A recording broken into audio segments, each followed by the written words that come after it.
PCX នេះមានបញ្ហាច្រើនណាស់បងប្អូនហើយតែមានបញ្ហាច្រើនណាស់ជាងនាំមកក៏បានលុយច្រើនតាមនឹងដែរ PCX នេះហុយផ្សាយនឹងស៊ីប្រេងម៉ាស៊ីនខ្លាំងណាស់និយាយទៅម្លាប់ប៊ូបានតែម្ដងបងប្រុសម្ចាស់ម៉ូតូគាត់នៅហូតខេត្តកពតឯណោះតែគាត់បានតាក់ទងមកខ្ញុំគាត់ថាម៉ូតូគាត់នឹងឲ្យតែប្រពន្ធគាត់ជិះទេគាត់មិនសូវបានទៅផ្ទះទេព្រោះគាត់ធ្វើទៅហ៊ាននៅប្រាសាទតាមួនឯណោះហើយបងប្រុសក៏មិនទាន់បានមកផ្ទះវិញដែរតែក៏ប្រពន្ធបងប្រុសគាត់លូពេកម៉ូតូគាត់ពិបាកជិះយកទៅជាងធ្វើអស់ប្រហែល$100ហើយជិះអត់កើតសោះមិនជិះមិនកើតបងប្អូនតែគាត់សលេងវាលន់វារ៉ែនិយាយទៅអត់ស្ងាត់អត់អេមហ្មងហើយបងប្រុសក៏បានតាក់ទងមកខ្ញុំថាជាងនាំឯងធ្វើមិនម៉ូតូនឹងឲ្យស្ងាត់ឲ្យអេមឲ្យណែនដូចគេដូចឯងអញ្ចឹងកុំនិយាយរឿងលុយអស់ប្រហែលអស់ទៅឲ្យតែម៉ាស៊ីននឹងវាស្ងាត់វាអេមវាស្រួលបើម៉ូតូនឹងជាងនាំឯងធ្វើអត់ស្ងាត់គាត់ចាប់ជាងនាំឯងយកទៅធ្វើទៅហ៊ានហើយខ្ញុំដល់លឺអញ្ចឹងខ្ញុំភ័យបដ ខ្ញុំញ័រដៃបដ ព្រោះខ្ញុំដែលកាន់កភ្លើងដែលប៉ាកភ្លើងសោះអញ្ចឹងខ្ញុំរៀងភ័យរៀងខ្លាចរៀងញ័រដៃអញ្ចឹងហើយតែបើឲ្យចូលមែនខ្ញុំចូលមានអីទៅខ្លាចទេបើរៀនទៅវាចេះហើយព្រោះខ្ញុំចង់កំចាត់ពួកអាចោរសៀមដែលវាឈ្លានពានទឹកអីរបស់យើងអត់ឈឹបអត់ឈរអញ្ចឹងសូមនិយាយពីម៉ូតូយើងវិញម្ដងបងប្អូនថាវាខូចអីខ្លះម៉ូតូនេះដូចខ្ញុំថាពីដំបូងអញ្ចឹងអត់ខូចតិចទេខូចច្រើនណាស់វាមិនមែនត្រឹមតែហុយទេបងប្អូនវាលាន់តាំងដៃយាយទៀតដៃយាយវាអង្គើក្លុក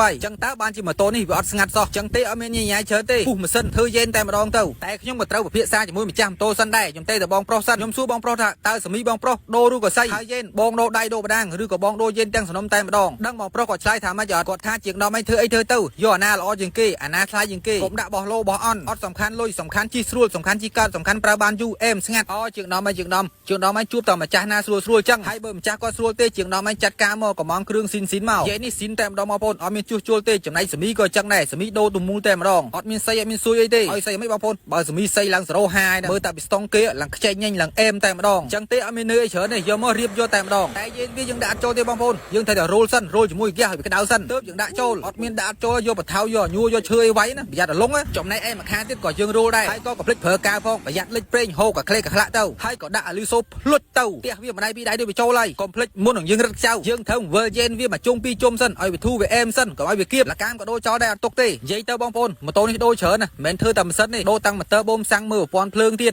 ឯខាងប្លុកកាទៀសេពីនក៏ធ្វើដែរធ្វើមកស្អាតមកអេមមកជីស្រួលតែម្ដងតែក៏វីដេអូវែងពេកខ្ញុំអត់ថតបានចប់ទេព្រោះម៉ូតូនឹងមួយអស់លុយជិត$400បងប្អូនជឿអត់បើអត់ជឿឆាតមកចាញ់ខ្ញុំឲ្យមើលបងជាងដល់ឯណាស់តែបានលុយរៀងអួតគេអញ្ចឹងខ្លាចអាគេមិនដឹងថាជាងដល់បានលុយច្រើនមែនអត់ជឿអត់ទៅជំមើងាកហ្នឹងខ្ញុំទិញសាច់គោ1គីឡូដាក់អាចជាក់ងាកហ្នឹងជំមើទៅ